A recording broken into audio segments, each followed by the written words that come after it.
Your ship's amazing, Shepard. I've never seen a drive core like this before. I can't believe you were able to fit it into a ship this small. I'm starting to understand why you humans have been so successful. I had no idea Alliance vessels were so advanced. The Normandy's a prototype, cutting-edge technology. A month ago, I was patching a makeshift fuel line into a converted tug ship in the flotilla. Now, I'm sitting on board one of the most advanced vessels in Citadel space. I have to thank you again for bringing me along. Traveling on a vessel like this is a dream come true for me. I had no idea you found ship technology so interesting. It comes with being a Quarian. The migrant fleet is the key to the survival of my people. Ships are our most valuable resource. But we don't have anything like this. We make do with cast-offs and second-hand equipment. We just try to keep them running for as long as we can.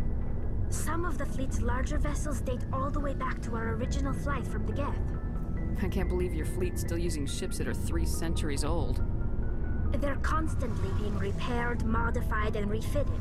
They aren't pretty, but they work. Mostly. We've tried to make ourselves as independent as possible on the flotilla. Grow our own food, mine, and process our own fuel. But some things we just can't make on our own. A patch to maintain the hull integrity requires raw materials we just don't have. That's why our pilgrimages are so important. I want to know more about the pilgrimage.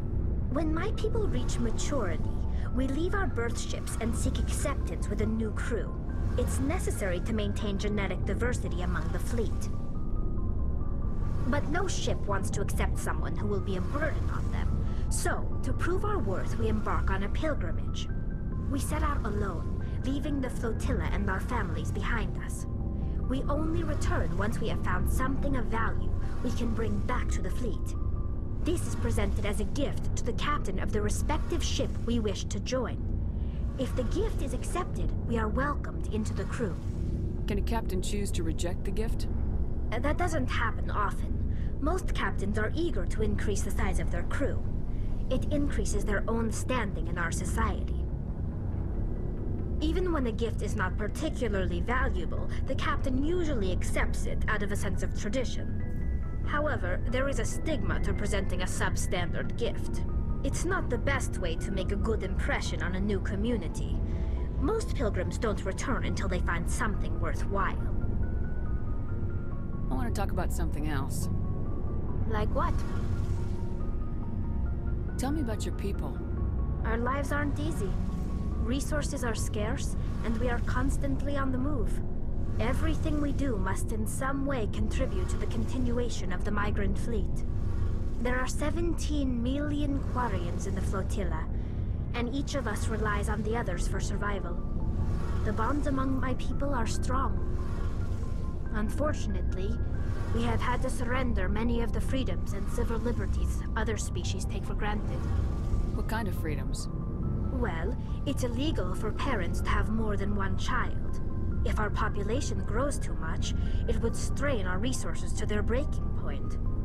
Of course, we also can't allow our numbers to become too few. If our population is in decline, the rule against single births is temporarily repealed. In extreme cases of population decline, incentives are even offered to encourage multiple births, though the Conclave hasn't had to take such measures in nearly a century. That's your government. The Conclave is our civilian branch of government. Each ship can elect a representative to serve on the Conclave and make decisions that affect the fleet as a whole. On matters that affect an individual ship, however, the captain has the final say.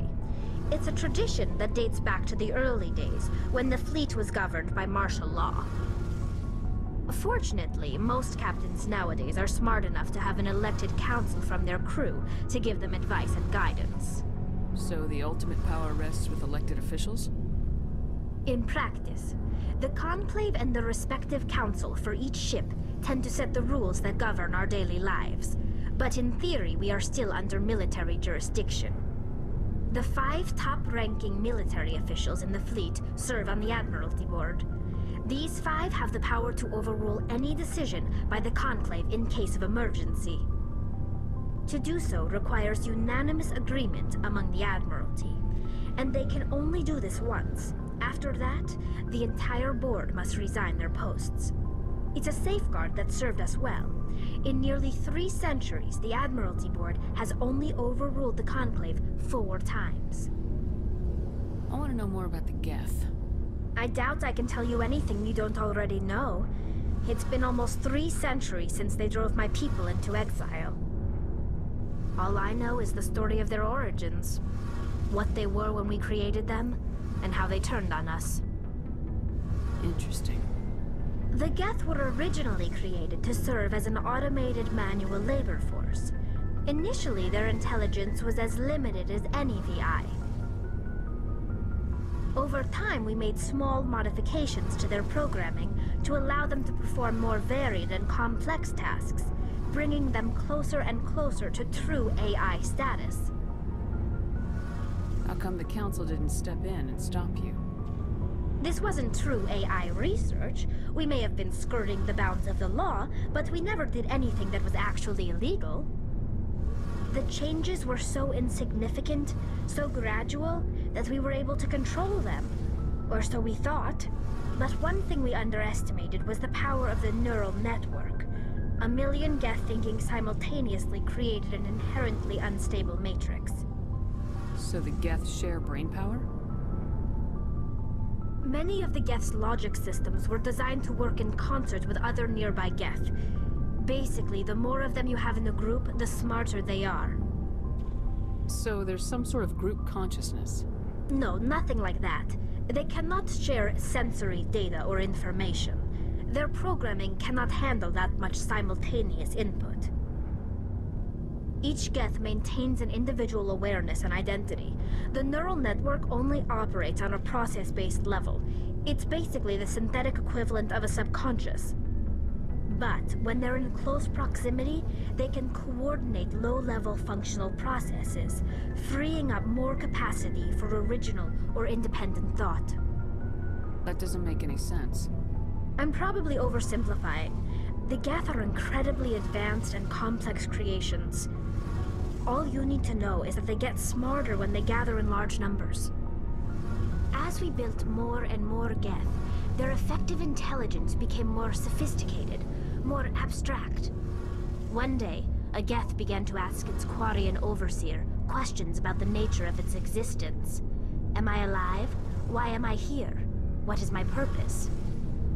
As you can imagine, this caused a near panic among my people. I don't see what's so bad about those questions. The Geth were created to engage in mundane, repetitive, or dangerous manual labor. That's fine for machines, but it won't satisfy a sentient being for long. The Geth were showing signs of rudimentary self-awareness and independent thought. If the Geth were intelligent, then we were essentially using them as slaves. It was inevitable the newly sentient Geth would rebel against their situation. We knew they would rise up against us, so we acted first. A general order went out across all Quarian-controlled systems to permanently deactivate all Geth. The Geth responded to this order violently. Hey, you can't blame them for fighting for their survival. We had no other choice. The Geth were already on the verge of revolution. By acting quickly, we had a chance to end the war before it began. The hope was that most of the Geth would still be little more than machines, incapable of organized resistance. But they had progressed much further than anyone anticipated. The war was long and bloody. Millions upon millions of Quarians died at their hands. In the end, we were forced to flee our own homeworld. We feared the Geth would pursue us, but they never came beyond the Veil. Now we drift through space, exiled, searching for a way to reclaim what was once ours. It's hard to feel sorry for you. Your ancestors tried to wipe out another species. We made a mistake when we created the Geth in the first place, but we did not make a mistake when we went to war against them. If we had not acted, they would have wiped us out. They're a synthetic life form. They have no use for organics. None. Why do you think they cut themselves off from the rest of the galaxy? Why do you think they've killed every organic being who's ever tried to contact them? They didn't kill Saren. What does that tell you? The Geth are not innocent victims in all this. They're the enemy. They want to destroy us. Not just the Quarians. All organic life. That's why they've joined up with Saren. And that's why we have to stop him. I should go. See you later.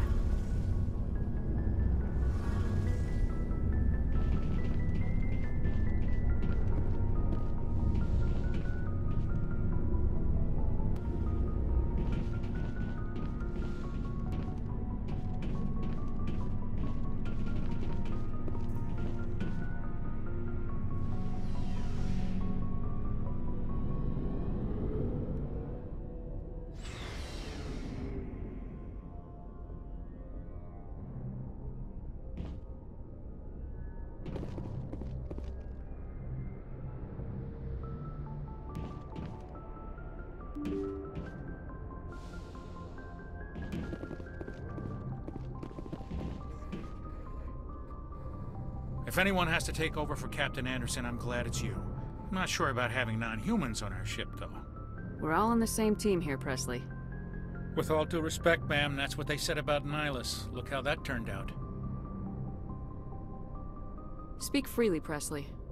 I want to know if you have a problem with non-humans. It's not that, Commander.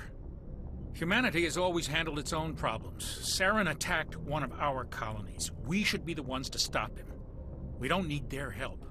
Some people think asking for help is a sign of weakness. That's just being stupid and stubborn.